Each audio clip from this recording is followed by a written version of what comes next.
Bismillahirrahmanirrahim. Selamat menyaksikan Plantation Leadership Development Program 3 dengan modul fungsional, sub akuntansi dan keuangan, pemasaran, pengawasan kepatuhan dan perencanaan dan pengembangan bisnis.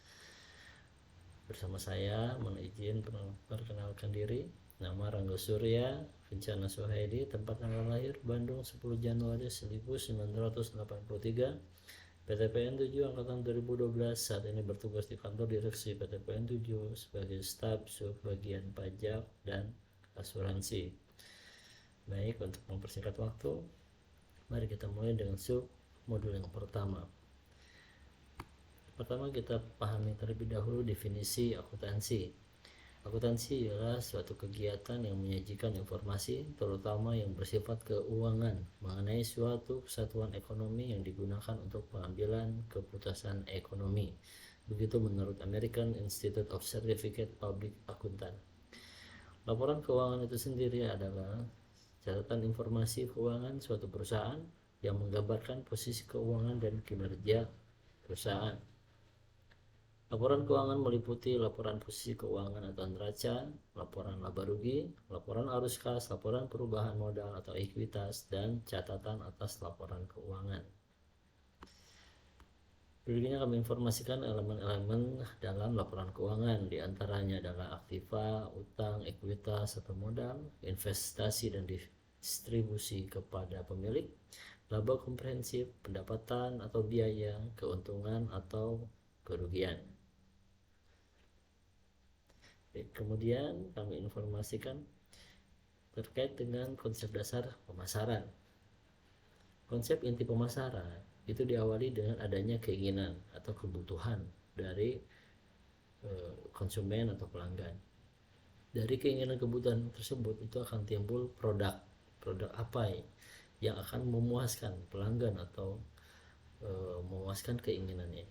Kemudian dari produk yang dibuat itu menimbulkan biaya-biaya untuk membuat produk itu tersendiri dan kepuasan terhadap yang pengguna produk itu.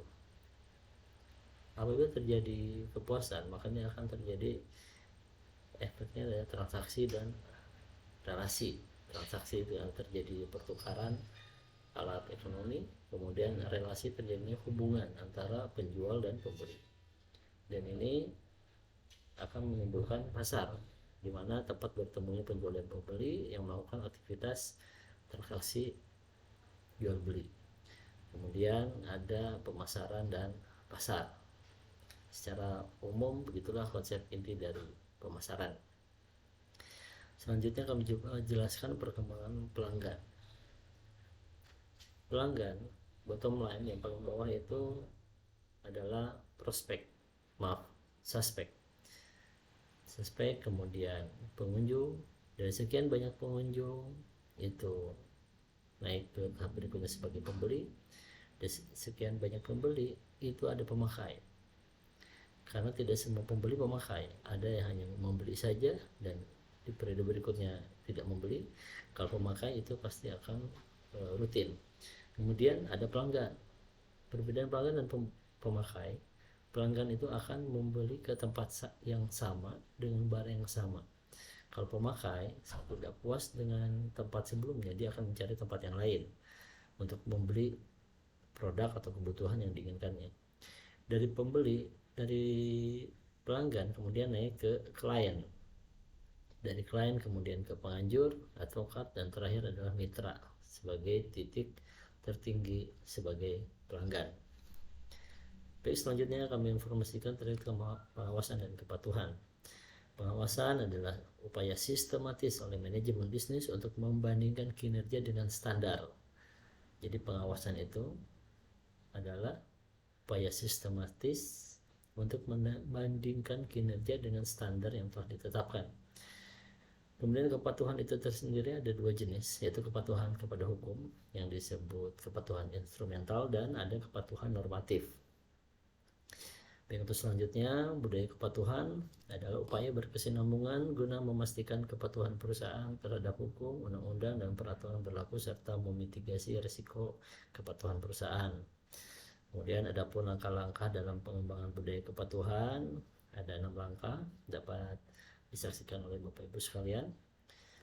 Untuk selanjutnya ialah terkait dengan perencanaan bisnis. Ini proses memilih sejumlah kegiatan untuk ditetapkan sebagai keputusan tentang suatu pekerjaan yang harus dilakukan, kapan dan bagaimana dan siapa yang melakukannya. Baik, untuk selanjutnya yaitu studi kelayakan bisnis, suatu kegiatan yang mempelajari secara mendalam tentang suatu usaha untuk bisnis yang dijalankan dalam rangka layak atau tidaknya usaha tersebut. Tujuannya agar tidak mengalami kerugian, memudahkan perencanaan, pelaksanaan, pengawasan, dan pengendalian. Begitu kami sampaikan proses studi kelayakan bisnis. Bagiannya seperti ini dapat disaksikan. Baik, sekian mungkin yang dapat kami sampaikan terkait fungsional, modul fungsional. Terima kasih. Assalamualaikum warahmatullahi wabarakatuh.